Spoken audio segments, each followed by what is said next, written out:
अस्सलाम वालेकुम एवरीवन।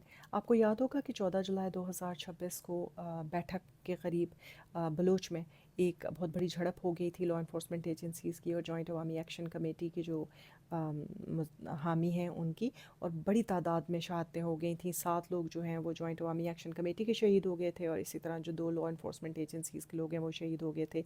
इन शहदा में से एक जो हैं वो तो सिंध रेजिमेंट के रेंजर थे, और दूसरे जो हैं वो एक आज़ाद कश्मीरी के लोकल जो ट्रैफिक पुलिस मीरपुर से एक एहलकार थे, आकिब रशीद जिनका नाम था, जिनकी ड्यूटी बुलंदरी में थी और यहाँ पे आके वो एक गोली का निशाना बने और जानबर नहीं हो सके थे। उनकी बॉडी अभी तक फंसी हुई थी। 14 तारीख से लेके आज तक मुख्तलिफ़ कोशिशें की जा रही थी बॉडी वहाँ से रिकवर करने की, लेकिन क्योंकि चारों तरफ से मुजाहरीन के घेरे में है, रेंजर्स भी और एफसीज भी, आपको मालूम है।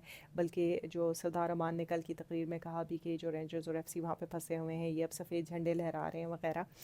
कल भी बल्कि बताया गया कि 7-8 घंटे का सफ़र करके लॉ इन्फोर्समेंट एजेंसीज़ उनकी बॉडी या जस्ते खाकी जो है वो सड़क तक लाने में कामयाब हो गए, लेकिन आगे मुजाहिरीन दोबारा बड़ी तादाद में मौजूद थे, कोई 150-200 के करीब लोग थे, और जो इंतज़ामिया के मुताबिक फ़ायरिंग कर रहे थे, तो फिर लिहाजा इन्हें बॉडी वापस ले जानी पड़ी।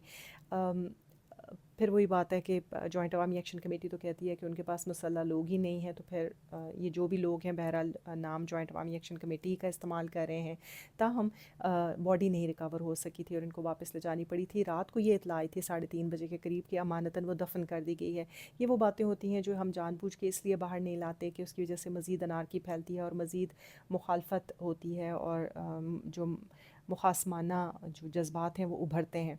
लेकिन आज इसलिए आपको बता रहे हैं कि वो मामला तय पा गया है, जो सफारती कोशिशें हैं वो कामयाब हो गई हैं। हमारी जब घर वालों से बात हुई थी मीरपुर के जो आकिब रशीद हैं, तो उन्होंने बताया था कि 2 भाई, एक कज़न और एक चचा वहाँ पे गए भी और एक्शन कमेटी के लोगों से बातचीत भी की, लेकिन इसके बावजूद वो रजामंद नहीं हुए। उनका ख्याल ये था कि अगर बॉडी उनको मिल जाती है कमेटी के मुजाहिरीन को, तो वो इसके बदले में अपनी जो मैयतें हैं शुहदा की वो मांगेंगे बारगेन में, और लिहाजा वो बॉडी हवाले नहीं करना चाहते, तो इन्होंने अमानतन दफन कर दी थी। लेकिन आज वो मामला तय हो गया है।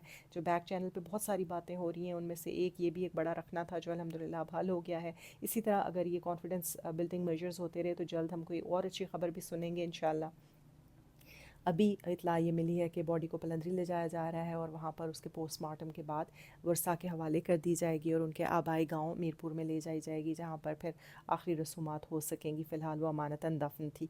तो इस तरह ये एक बड़ा मसला हल हो गया है। दुआ करें कि जो बाकी दीगर मसाइल हैं वो भी हल होते जाएँ। हम अच्छी खबरें तो सुन रहे हैं, लेकिन किसी भी बात को वक्त से पहले एक्सपोज कर देने से उसी तरह के मामलात हो सकते हैं जिस तरह के परसों हो गया था, और वो किसी के हक़ में भी नहीं है। तो बेहतर ये है कि हम बस दुआ करें इस वक्त के जल्द अज़ जल्द मामलात हल हों और हम अच्छी ख़बर सुनें और वापस एक मरतबा दोबारा अमन व अमान का दौरा हो जाए।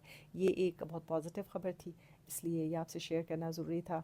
इस तरह के मुख्तलिफ़ मामलात जिनकी वजह से ये बातें फंसी हुई हैं, अल्लाह करे कि एक एक करके दूर हो जाएँ, और कोई भी अपनी ज़िद और अना पर डटा ना रहे। तो इंशाअल्लाह जल्द हम कोई अच्छी खबर सुनेंगे।